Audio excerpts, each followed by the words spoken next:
Hello mga sangkay, magluto po tayo ng bone broth. Meron ako ditong 1 kilo na yung buto-buto ng baka. So bali 1 kilo ito at ilalagay ko lang dito sa sa kaldero.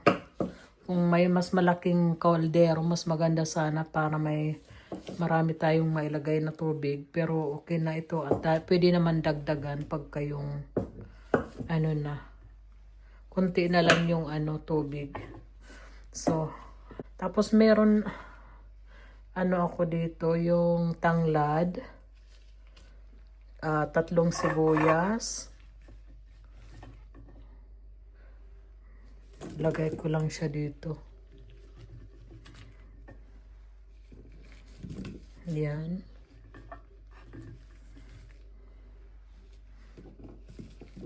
Tapos maglalagay din tayo ng bawang.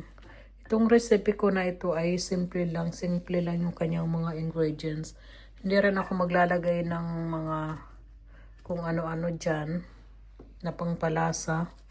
Kundi ang pangpalasa ko lang ay meron ako ditong salt at saka yung black pepper na buo. Pamintang buo.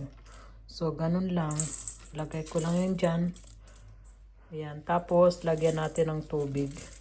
Yung asin at saka paminta, kayo nang mag-adjust kung gaano gusto nyo kadami. Lalagyan ko lang siya ng tubig.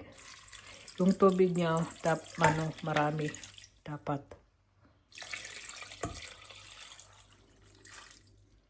So, ganyan lang. Mamaya, pwede naman natin dagdagan ng tubig kasi, pa yan, mababawasan pa yan.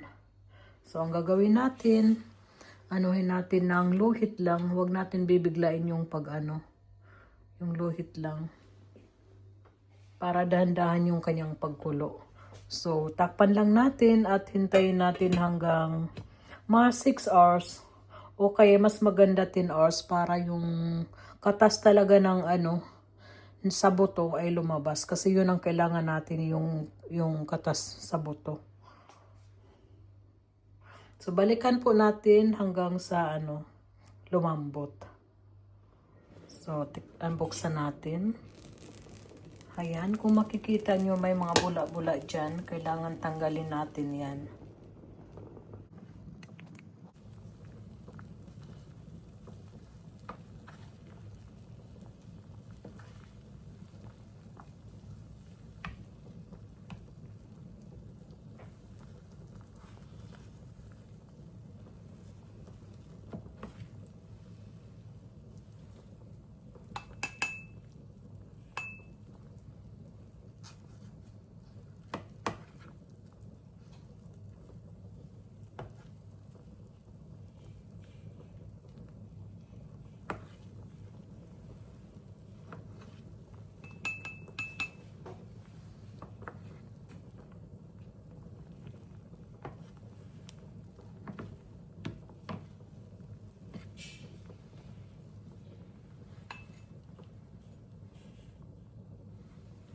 So, takpan natin at pahinaan natin ang apoy. So, ito na po yung aking niluto na yung buto. At kung makikita ninyo yung dyan, yung nasa babaw ay yan, yung taba. Pwede natin tanggalin yan. Rate ko na kasi yung apoy dahil matagal kong pinakuluan ito. Siguro umabot nga ng 9 hours. So, ngayong umaga, ganito yung hitsura niya. So, pwede natin itong tanggalin itong, yung taba. Tapos, yan ang hitsura ng ilalim. Tapos, yun ang gagamitin natin yung na yan. Yung nasa ilalim. So, yan po yung hitsura ng aking pinakuluan na buto-buto. So, tinanggal ko yung kanyang taba. Tingnan nyo, oh, grabe, ang dami. Yan ang sibo. At ito lang yung gagamitin natin. So, ito na po yung aking ginawang bone broth. At nakagawa ako ng bali, anong laman ito? 150 milliliter. So, yan po yung aking nagawa.